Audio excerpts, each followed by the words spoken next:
Going on, everybody?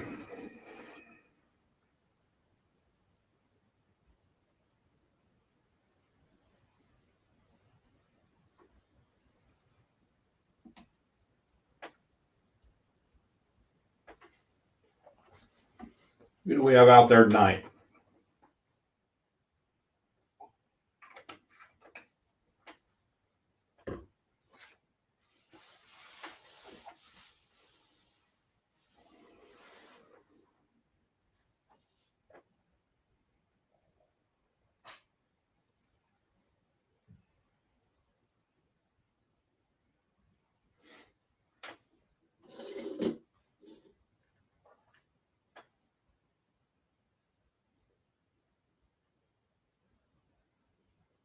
All right, we got some Facebook users popping on here.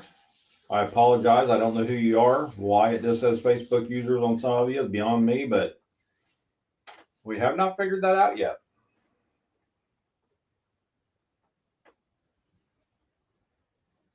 Got a little two-part show tonight. Try to catch up from what happened a couple weeks ago, which I'll explain here shortly.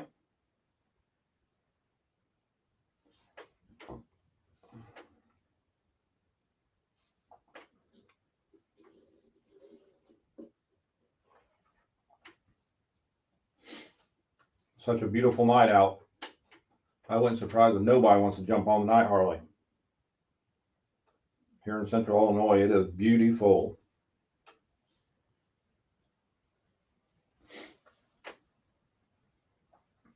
Any of you guys out there playing Barricade yet?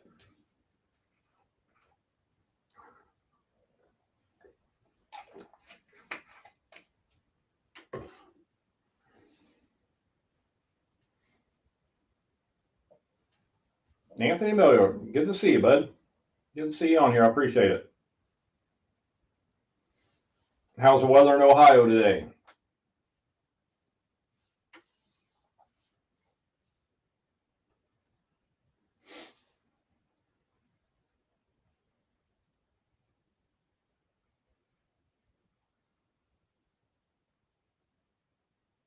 Mark Coleman, yeah, still out of stock on Game Changer right now online. They blew out of it for us. We got another shipment in, got it bagged, and Tractor Supply took everything we had. It's it's going to be fixed. Don't worry. It's kind of a learning curve on this one. We had this year alone already. I can't say the number that we're looking at right now for the year, but it is by far going to be the best year Antler King has ever had. The dealerships out there just went crazy this year. I mean which is a good thing. Don't get me wrong, it's great. But when something like that happens, when we're not used to it, and it happens all of a sudden, we got to plan ahead for the next year. To make sure we got more Game Changer on hand, honey hole, trophy clover mix, because again, us, we want the freshest seed out there, and with not knowing, we don't want to hold a bunch back because we're going to destroy it at the end of the year because we won't sell it, or I should say, if we don't sell it. But it's shaping up to be a very, very good year. Rainy in South Ohio. I'll tell you what, we had a little bit of rain this morning, not enough to please me, but it's better than nothing, Anthony.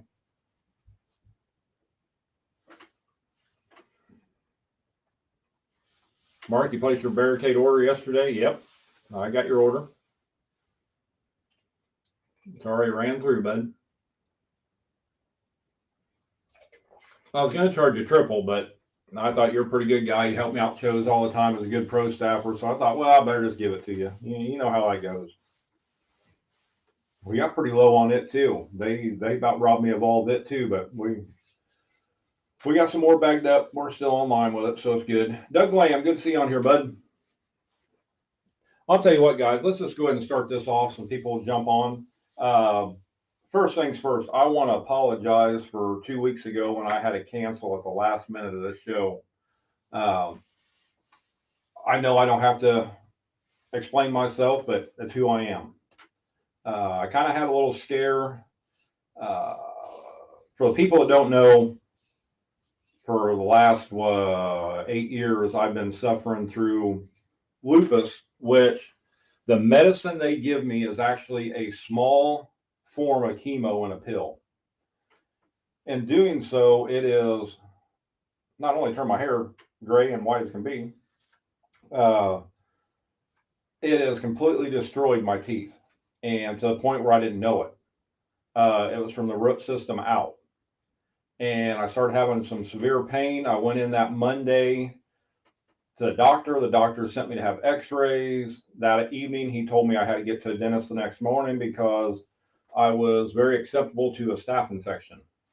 So they had to go in and pull 8 teeth Tuesday morning. I couldn't talk for the show Tuesday night. I'm still having trouble talking. Since then, 2 more dentist appointments. I got 3 more to go. And they're fixing everything. It's all going to be good. It's just going to take some time. So that's why I wanted to wait and do a double show tonight instead of trying to squeeze one in last Tuesday, because they did another procedure on me last Tuesday that I didn't feel comfortable being on air. I still don't tonight just because I talk funny. I apologize about that, but next 3 weeks or so, I'm going to be back better than normal. But again, I know I don't have to explain myself, but I just wanted you guys to know that I didn't just blow you off. I did have an emergency there that I didn't really tell very many people about, except corporate and family, but I had to get it taken care of. And it was kind of a tell me on a Monday evening, Tuesday morning, 8 o'clock, I was in the dentist's office. So it's kind of one of them type of deals. So, but I'm feeling better than ever. I haven't had a dip of chew in over, 2 weeks now? Yeah. Actually, shoot, when is it? It'll be 3 weeks tomorrow. Today. No, 2 weeks today. I'm sorry, 2 weeks today. Haven't had dips in 2 weeks today. So, man, I'm feeling great, doing better. Ready to continue this all we can, man. I'll tell you what, guys, I'm going to get to these questions here in a little bit, but I kind of want to jump on this Barricade here, because I know we only got an hour for this show, so I'm going to try to talk to you about some Barricade. I'm going to talk to you about some spraying, maintenance of your clover plots, stuff like that. Just try to get all this in here. Again, if I talk like a 90-year-old man, I apologize, but it's better than not being able to talk at all. So I got to kind of laugh about it.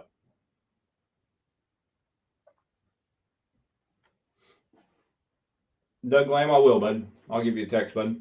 But no, Barricade. You know, this is one of the things here, guys. I kind of threw up some graphics on here for the people that don't know what it is, what we're doing here. Barricade is, it's just a shield and bedding. You know, more of a shield than it is bedding. You can turn it into a bedding area.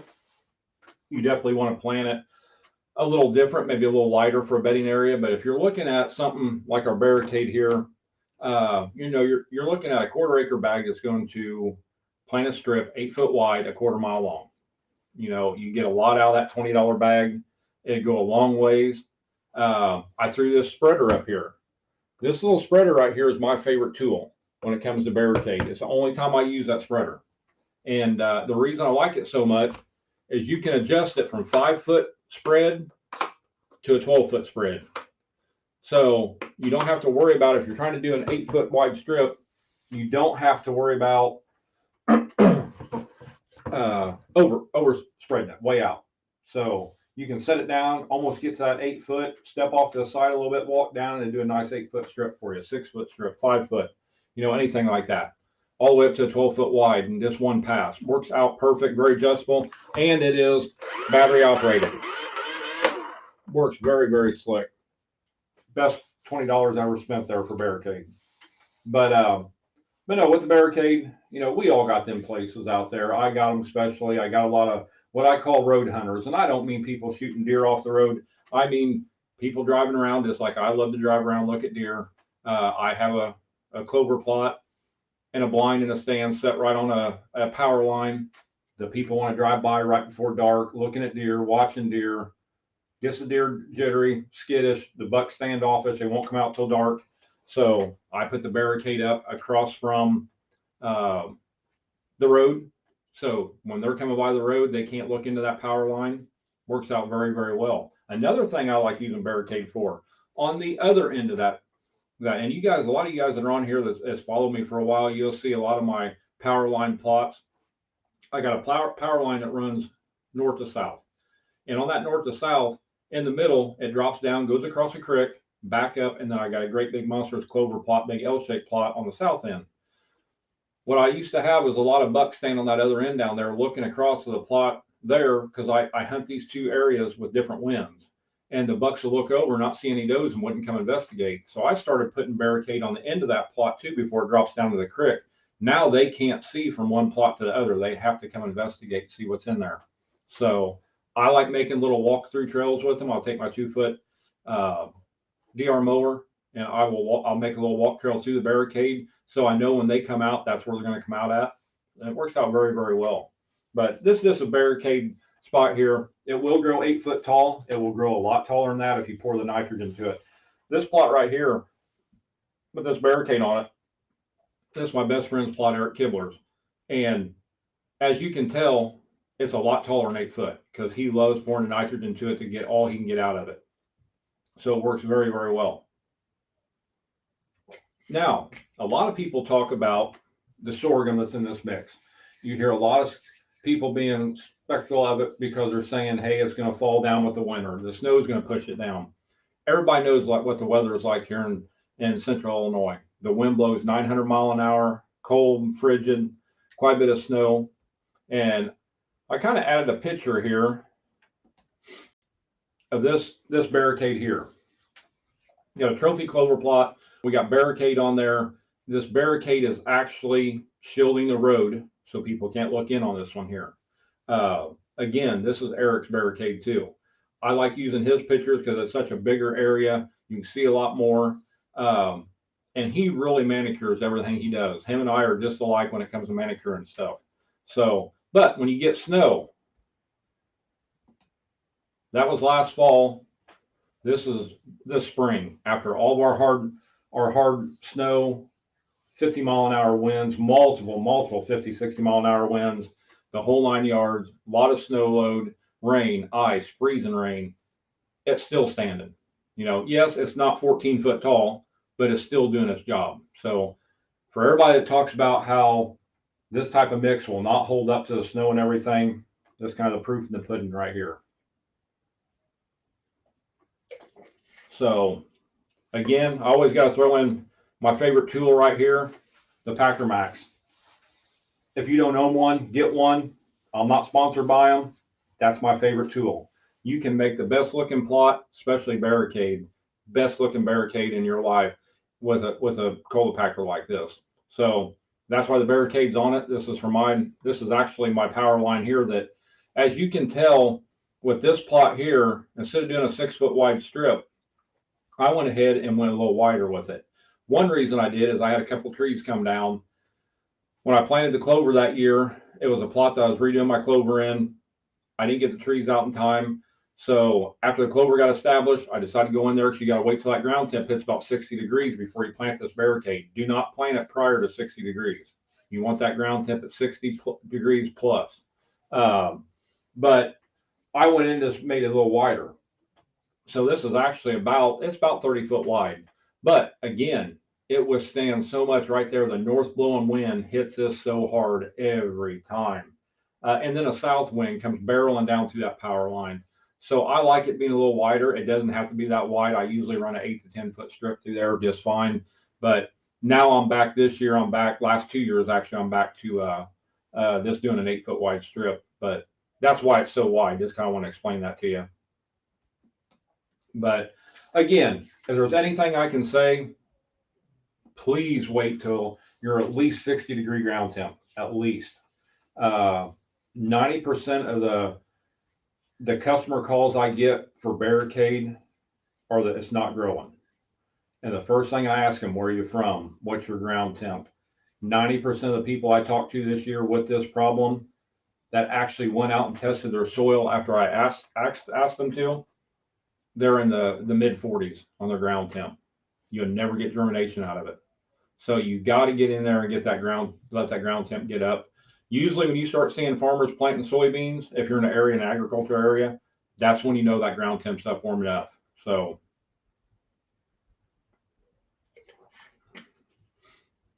Doug, you're asking how wide is Eric's? Eric plants his about 10 foot on that road. That roadway right there is about 10 foot wide. Mark Coleman, brothers planting Barricade as a divider between his property and the neighbors help rise progress. Absolutely, bud. That's exactly what it's for. It works out so well. You can get out there in a field. You can make funnels for deer. You can make walkways for you to get to and from your blind easier. Field edges, put it around a field edge to get. I mean, there's so many uses for that little $20 bag that will plant an 8-foot strip a quarter mile long. It's unbelievable. Yes, it is only an annual. I get that a lot. You're not going to find a perennial that'll plant an 8-foot strip a quarter mile long for $20. You're going to have to times that about by 100. But it is for, I have noticed, except for my power line, I put my power line in the same place every year on that. Now for my funneling deer out in my field and in my clover fields, how I funnel them as in a V, or a real good friend of mine, Timmy Lambert, we do a lot of work on his property, which we need to get started on. I don't know if he's on here tonight or not. Okay, Eric, I was wrong. It was 15 foot. I thought it was only 10 foot, bud. But we just start doing funnels, and we want to draw them bucks where they got to walk in and get in with them bow range. Every year sitting out there, we're thinking, well, maybe we should angle this one this way, or maybe we should bump it back a little bit, make it a 40-yard shot instead of a 30. And you're always doing something. So with an annual, a $20 bag of annual, it's easy to do. When you're dealing with a $200-300 bag of perennial, you do not want to tear it up. So, and with your perennial mixes, you're going 3 to 4 years before you get full growth out of them, where the annuals you're getting that first year.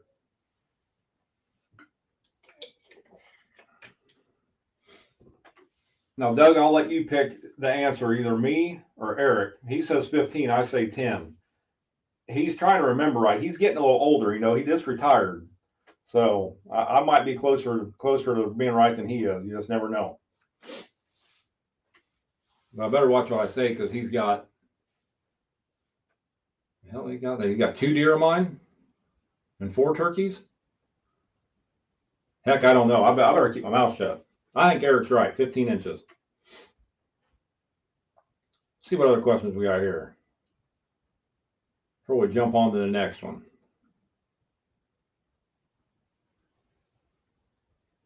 Doug, you don't want to see this pretty face. I'm telling you right now.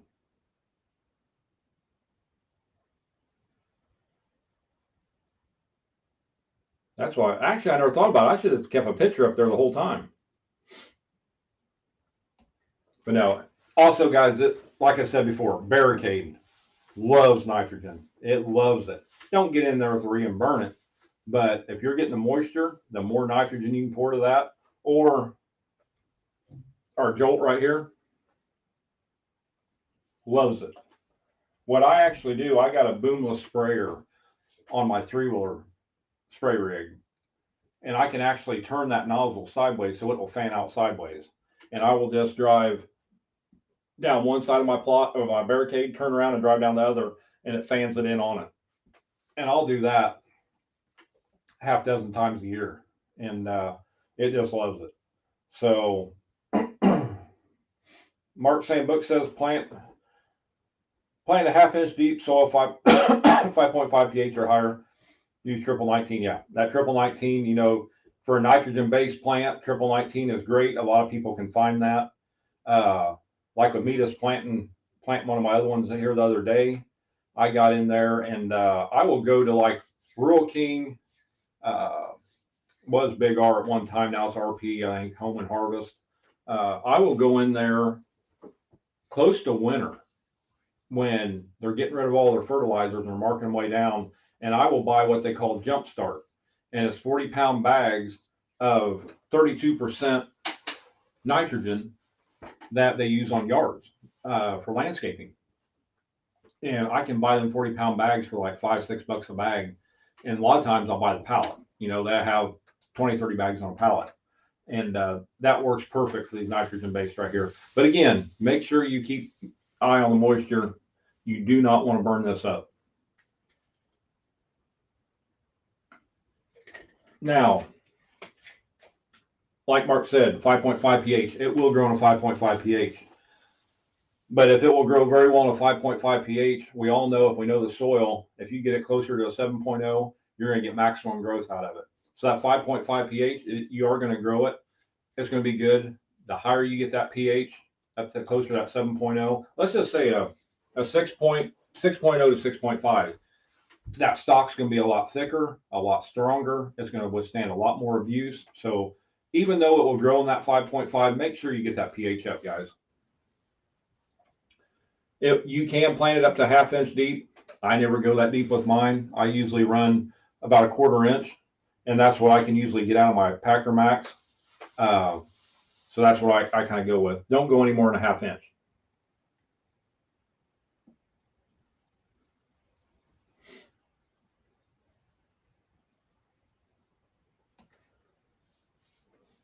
We got a Facebook user talking about he usually plants a 6-foot wide strip around his plots so he can walk in and out from your stands. Perfect.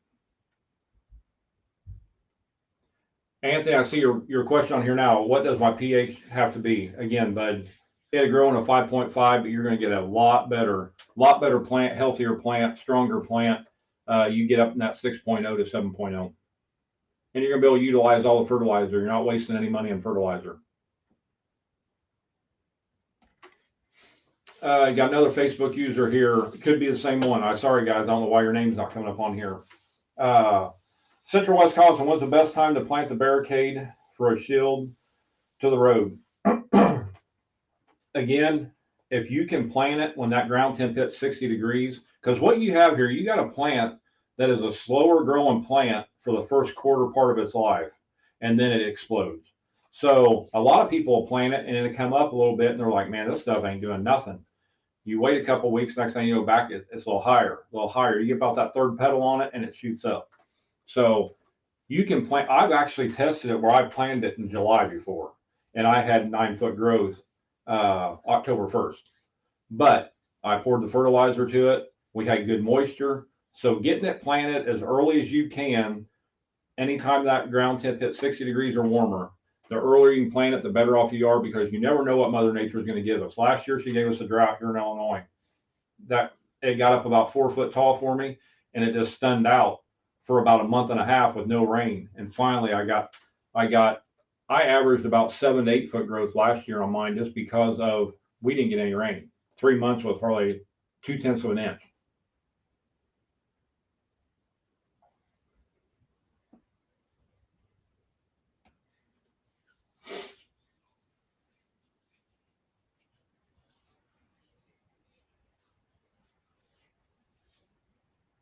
Doug's asking if the ground needs to be tilled, or you can scuff it up and like a throw and grow.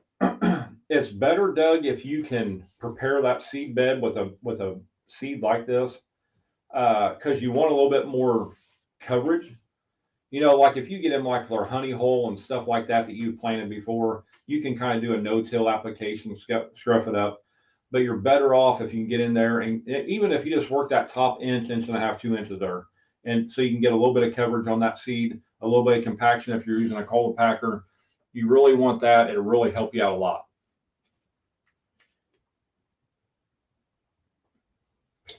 I thought that was Jeff on there from one of the Facebook users, but I wasn't for sure until you just said what county he was in.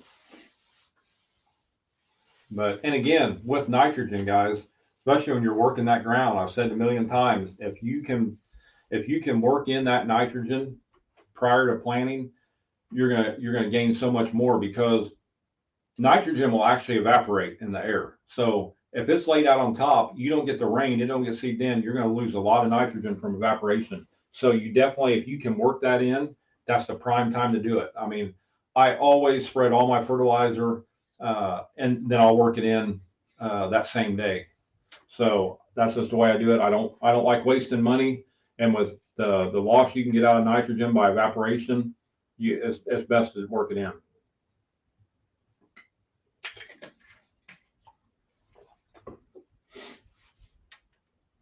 All right, who has some more questions about Barricade before we jump right on here to some maintenance of food plots?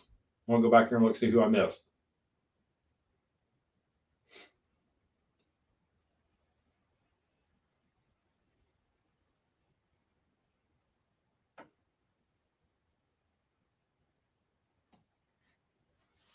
All right, let's just jump here. We're halfway through it, so let's go ahead and jump in on the maintenance part, which is actually was going to be tonight's show. The Barricade was 2 weeks ago that I had to cancel. Again, I apologize, guys. Um, nope, Mark's asked another one. Do you burn it off every spring or just mow it? I have the capability of burning mine. That's the way I like to do it. I always burn my Barricade. If you don't, what I try to tell everybody is, and it depends on the equipment you have. If you have a disc, if you have a rototiller, um, get in there with, or a tiller, I should say. I like to, I would like to cut mine down first and grind it all up, and then I'll work it in.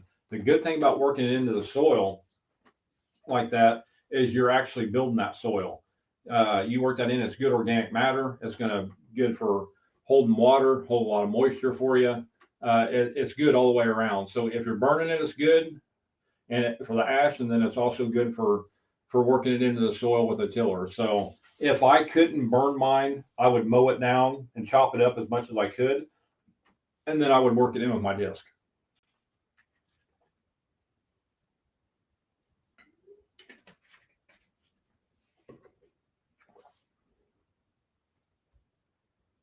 You gotta watch when you burn it though, because the bunnies will run 100 miles an hour. I always walk through all mine because the rabbits really love nesting in it. I mean, it's actually very good cover for your birds, everything. So I kind of hate burning it every spring just because I know the wildlife's using it. So, all right, let's talk about some maintenance here. Let's get on to the show here. I get asked a lot about maintaining clover plots. And something that comes up quite often, and I read it on the internet just like a lot of you guys do, is the people saying that you do not have to maintain a clover plot. You do not have to mow it. Nothing like that. And guys, that is 100% incorrect. You have to maintain them food plots. If you look at a legume plant, some legume plants, not all, like your clovers, your alfalfas, your chicory's not a legume, but I'm going to put chicory in there too because it's one that needs this too. You get something like that, when that plant flowers, that means it's matured. You've heard me say it a million times. I talk about clover on every show because I'm such a clover nut. Uh, when that plant flowers, that means it's matured. It means it's least digestible, lowest protein rate, so and least palatable for the deer to eat. So when you mow that and turn it back into the growing state, not only are you bringing that plant back to life, you're making it healthier. You're turning it back to 100% protein. You're going back to the most digestible, the most palatable. That's why you mow your plot for. And you can mow it too for weed control, grass control, which I do a lot. Uh, I will throw some pictures up here again here shortly. If you guys are looking for chemicals to spray your plots with, you're going to see them on a picture here in a little bit. I thought it'd be easier for me to show a picture of them, so you can see what we're kind of dealing with. But if I can keep my grass and weed control keep it under control with a mowing, I'll do it. A lot of times you can't. A lot of times them weeds will just overpower it, especially in a dry season. The weeds will grow a lot more it got so dry here last year that my weeds even died. That's how dry it was where I was at. The clover turned brown. It was on the ground. It was dirt. It was pathetic. And then we finally started getting the rains in October. And by middle of October, I had 6 inches of green lush clover, which was a godsend for deer hunting because the deer were hammering it because it was so sweet and lush. But again, I hear it all the time. These guys that talk about mowing your plots, you don't have to do that. You're just foolish. You're losing all this. If that plant's matured, no, don't get me wrong, guys. If you got a small plot back in the woods or in a little area that the deer keep it mowed down and it never flowers, that plant's still growing. It's out of the mature state. It's good. But if you see them flowers on there, that means that's a tattletale sign to get your butt in there, get some maintenance done on that plot if you're using that plot to feed deer. Now, one thing you don't have to do, I shouldn't even tell you this because some of you guys are probably going to do it. Me personally, myself, when it comes to clover, let's say my honey hole plots. Where are my honey holes at? Honey holes, slam dunk, grade 8, all my annual plots I plant. I will never leave them plots grow up with weeds in the springtime of the year till I got to plant them in the fall. Every spring, I will go in and frost seed in clover, especially trophy clover, into all them plots. The reason I do that for is to keep the weed and grass issue down, and it's going to suck all that nitrogen from the atmosphere, store it in the soil, which them annuals love. So I'm actually feeding the deer and building the soil at the same time. But what I'm saying here is what you don't have to do, but I still do it. If you're doing that just to take care of putting nitrogen into the soil, you don't have to mow them plots if you're not worried about the deer eating them. If you're not worried about having the highest protein, this and that. Even though I'm going to tear them plots out into the fall, in the late summer, early fall to plant my annuals in, I will still mow every single one of them plots. I will maintain them just like that plot's going to be my 18-year-old plot that I got over here. You know, I still take care of them the same. You do not have to if you're just using it for the nitrogen, but I can't have a clover plot look like that. I got to have them look good. So, and I want them to give them deer like the ones that are growing right now. My cameras are going off every morning, every evening. The deer are in there hammering them plots. That is something that a lot of people will just leave. I'm not going to spend the money to plant nothing in there. I'm just going to wait till the fall and put my honey hole in. The clover goes in there every spring, and it goes out the first part of August when I'm planting my annuals. Anthony's wanting to know, how short do you mow it? When it comes to mowing a plot, again, I'm a little different than some. I'm a little anal on it.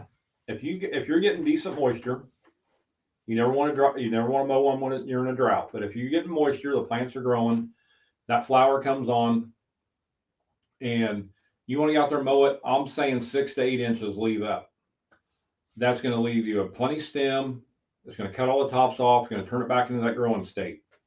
Now, you guys probably heard me say before, weed and grass issues. This is another thing I'm scared to say because I don't want people doing it at the wrong time. If you have plenty moisture, I mean plenty moisture, and the plants are growing like wildfire, I will go in there if I'm having some weed and grass control, and I'll mow mine down just like I mow my yard. I'll mow it down to 1.5 inches tall. And that will really let that clover get that kick start, and it will outgrow them weeds and grasses.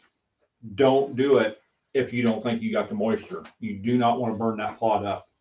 But on an average, keep it 6 to 8 inches when you mow it if you can. A lot of guys are mowing with zero-turn mowers, stuff like that can only mow 4 inches. If you got enough moisture, you can get down to that 4 inch, no problem. But just make sure you're not doing it during a drought. But when we're talking about spraying plots, there's 2 products that I use, and it's the 2 most, I guess you want to say, favorite ones everybody has out there. They're the cheapest ones you can buy. The grass control, that's clethodim, and then the Boot Rack 200, which is 2,4-DB for the broadleaf control.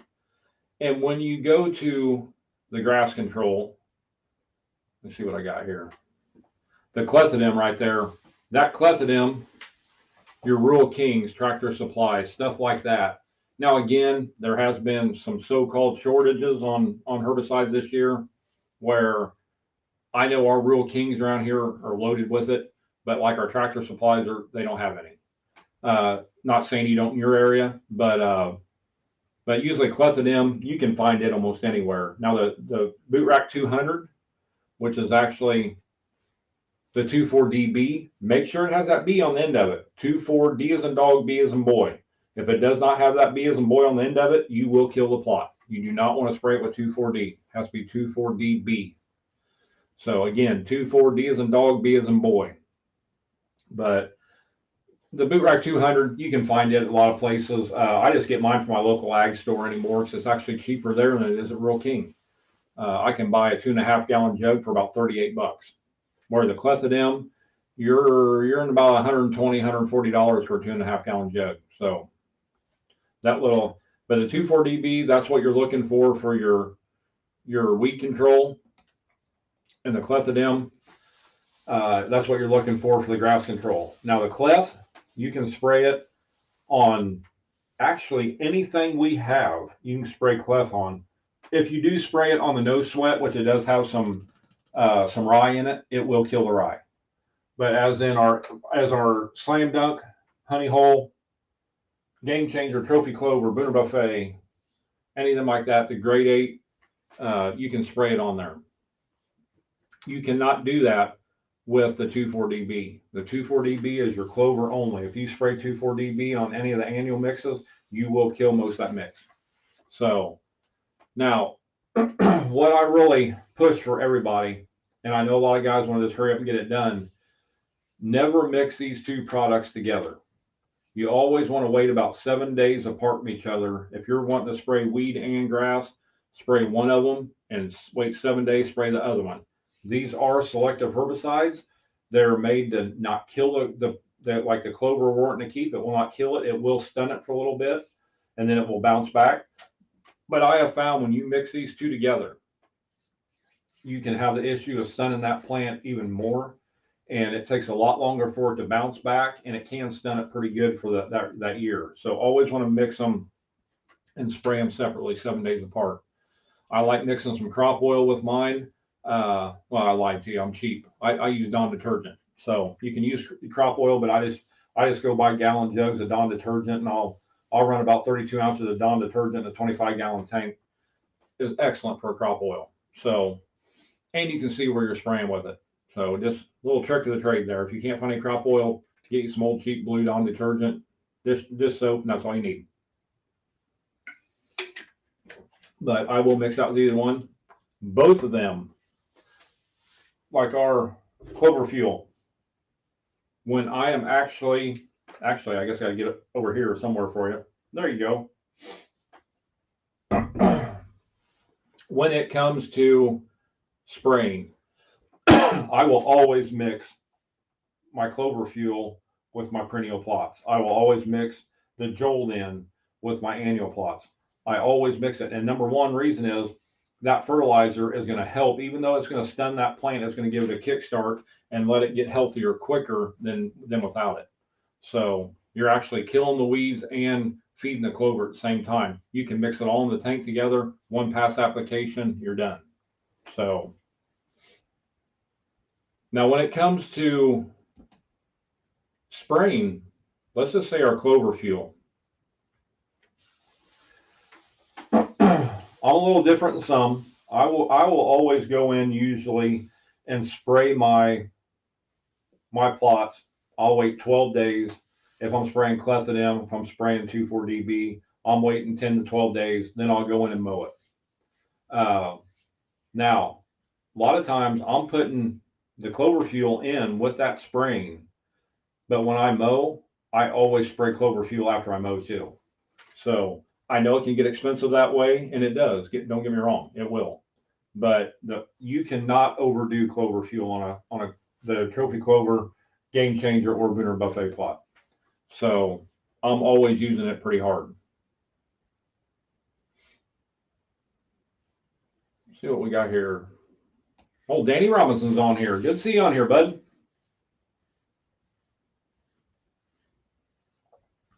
You already mowed yours twice. I'm on the second mowing right now, bud. It's going to slow down a little bit. We got some cold weather coming in this next week and a half. It's crazy. We've had some 80-degree days, but now it's getting ready to. It was been growing like wildfire. Now it's going to cool down a little bit.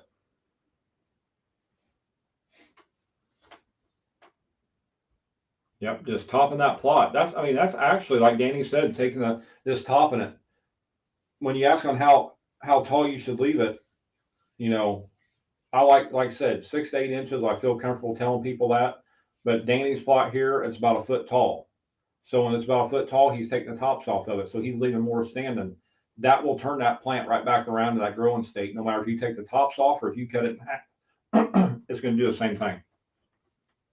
40 degrees there tomorrow, Danny. Holy cow. It ain't going to be that cold here. Well, I hope not. I haven't checked. But no, maintaining these plots are by far the most important thing you can do, because I get asked all the time, and I wish I'd have done it tonight. My buddy Eric here that's on here, if he's still on here, I don't know if he is or not, Um, I was just down there a few weeks ago, and the most beautiful trophy clover plot, and I think you guys, if you follow Eric, you'll see his pictures on there, that you can ever have. I mean, it's just amazing how beautiful this plot is and how lush it is every single year by his cabin and or his house. And that's what I want. That's what I want everybody to have.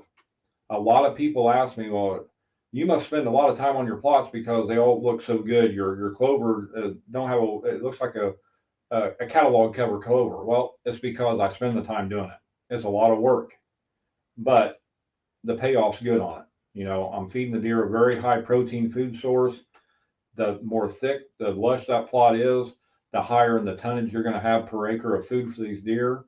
And if you ever look at a clover plot from early in the year till that fall of the year, that clover plot grows, the deer eat it, and there's hardly nothing left in the wintertime on the ground.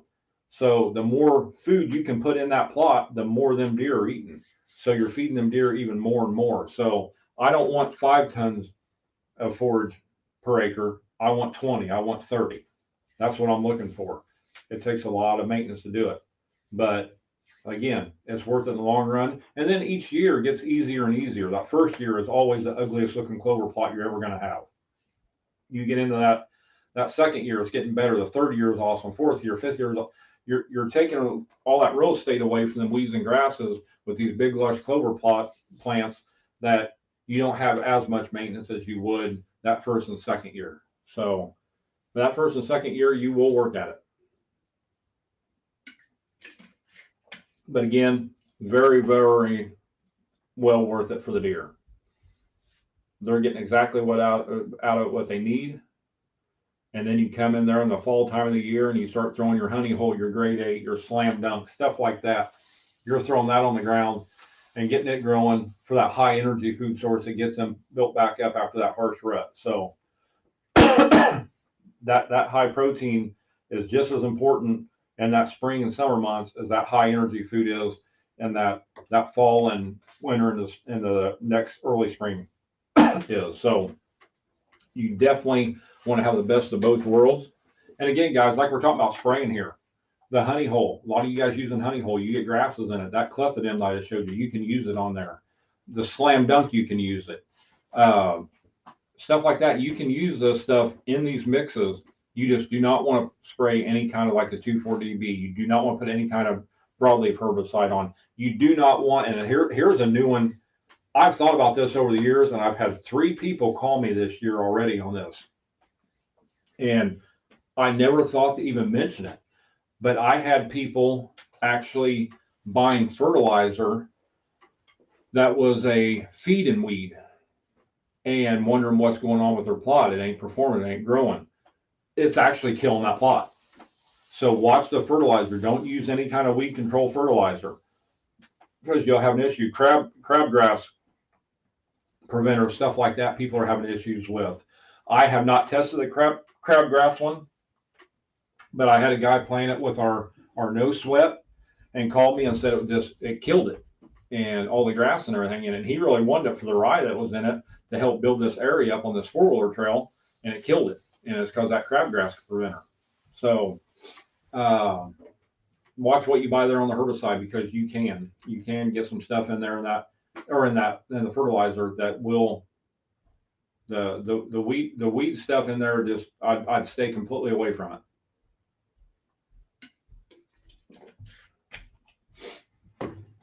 All right, what kind of questions we got on here before we got to get off here in a little bit?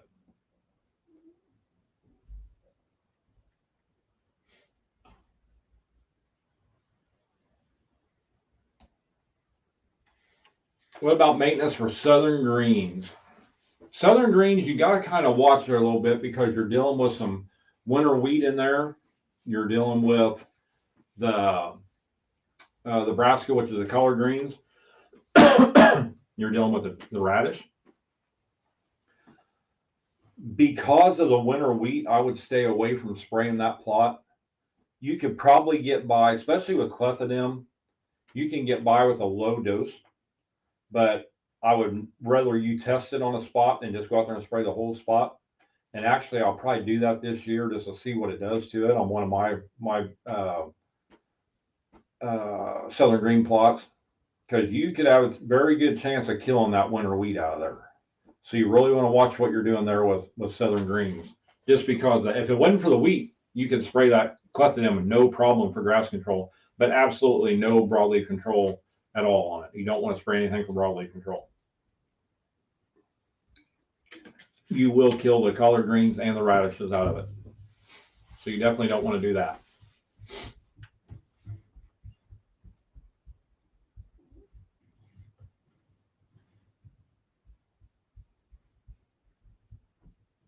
How many people out there has tried killing off a clover plot with Roundup and it not kill it?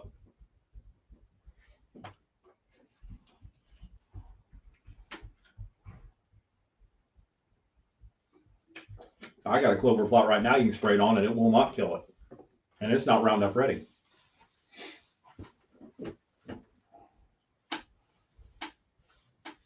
There's a lot of plants out there getting residual on this Roundup. I switched over, and this really don't have nothing to do with maintenance except for killing your area off. 2 years ago, I started having a heck of a time killing off a plot, especially clover, or even just a weed and grass. I've used Roundup on these plots for so many years, they're pretty much immune to it. You can't hardly kill one. Anthony, I appreciate it, bud. You take care, and I appreciate it for the prayers, man. So a couple years ago, I switched over to spraying Liberty. Now, Liberty is about twice the price of glyphosate, which glyphosate's high enough now too. But I'll tell you what, I haven't found nothing that won't kill yet. That stuff will knock it dead in 3 days. But have a lot of issues with Roundup on a lot of these plots that I've used on them for over the years. Actually, Roundup, if you ever read the story on Roundup, Roundup was developed to be a herbicide for clover to kill weeds and grasses out of. They used to use a half an ounce per gallon of water at 11 gallons of water per acre. And that's what you'd spray on clover to kill the weeds and grasses out of it. But it's pretty, if you ever get on the internet and read that, it's very, very interesting. And so I think that has a lot to do with, all the years of me spraying Roundup. Last year I sprayed one of my clover plots I was putting honey hole in. 12 days later, it was green as a gourd, growing and starting to flower. It would not kill it. Nothing. It killed the grass and weeds that were in it, but it did not touch that clover. And I was mixing it 3 ounces to the gallon.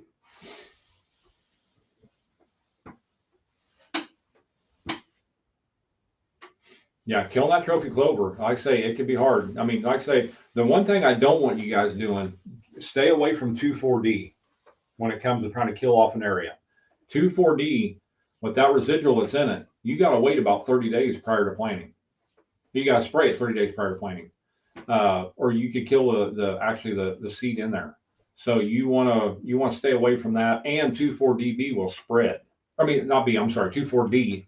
2,4-D will spread, so you got to watch that too. It will leach out.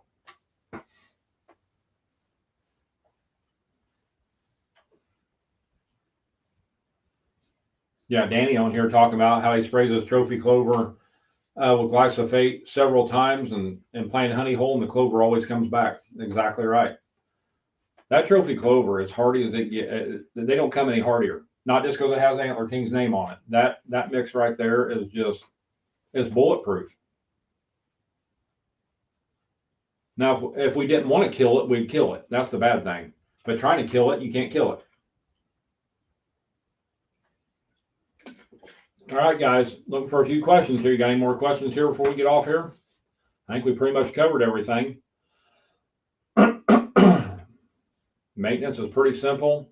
You got your fertilizer. That's a good maintenance topic right there. Fertilizer for legume plants, especially clovers, alfalfas, peas. Don't need nitrogen. You put nitrogen on it, you're feeding the weeds and grasses. All they need is potash. 0060, 02020. Them are the two that are the most perfect ones for it. I'm always going straight potash. I had a hard time finding it this year.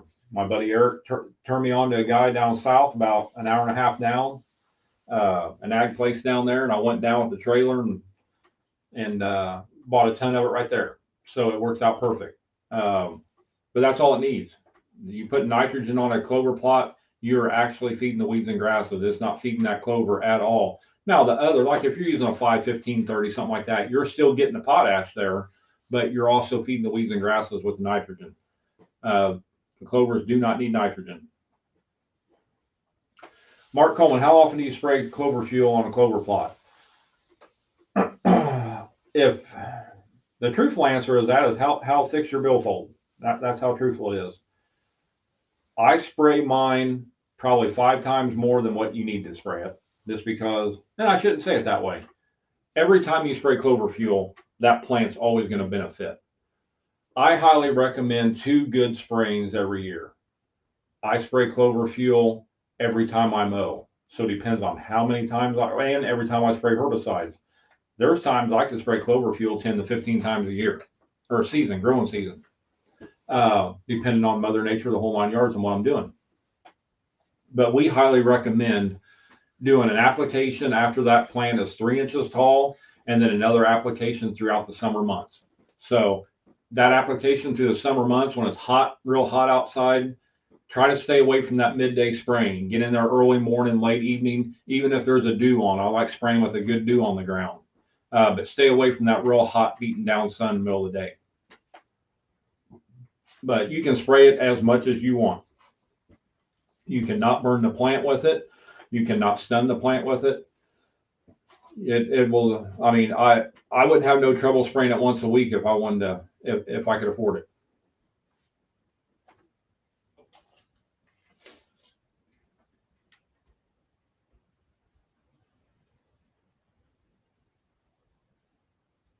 All right, we got any more questions out there, guys?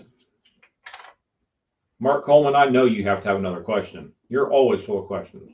What's up with you tonight?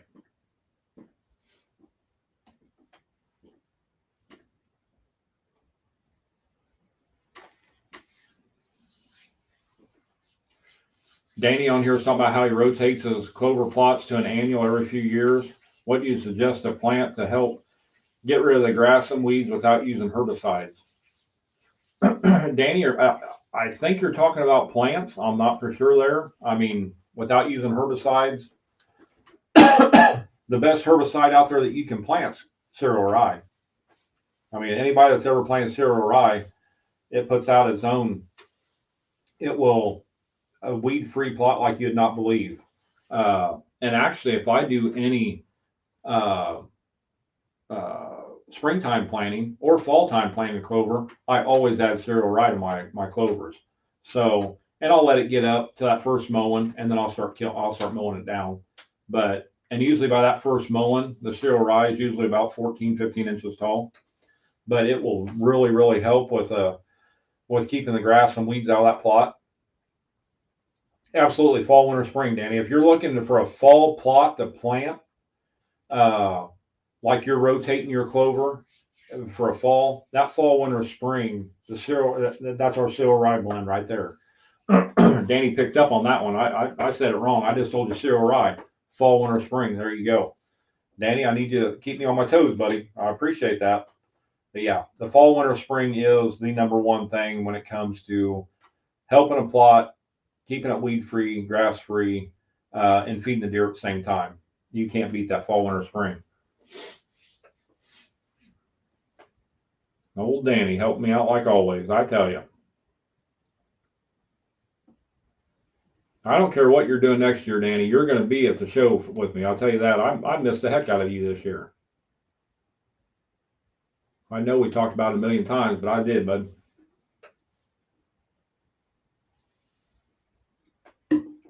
Oh.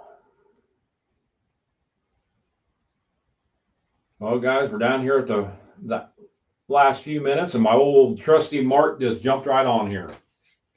Sounds like trophy clover is almost Roundup tolerant. I'm gonna broadcast my trophy clover between the bean rows and the farmer land. It depends, but usually you'll find it when they're spraying. They're spraying if you're wanting to put it in like in the beans, and they're spraying a pretty high concentrate. Where Roundup is a lower concentrate, what it was made for and designed for.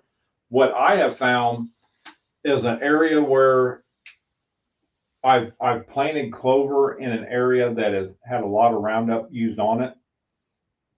It will bounce right back, or it will die off, and the next thing you know, it starts growing right back. But in a field like that, and the high concentrate that farmer's using, I would not guarantee that you're not going to kill something, because they're trying to burn that plot through them beams. They're wanting that stuff dead. So they're, when we're working with an 1.5 ounces to 3 ounces per gallon, they're running 6 and 8. So the chance of that, you might get it burned up.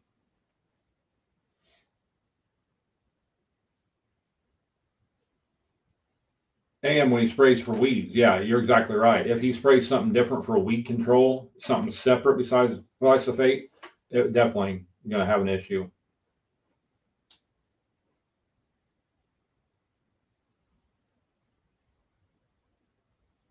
Yeah, Jeff, exactly right. Always planting clover in August with fall, winter, spring before the mix was changed. Yep, you're exactly right.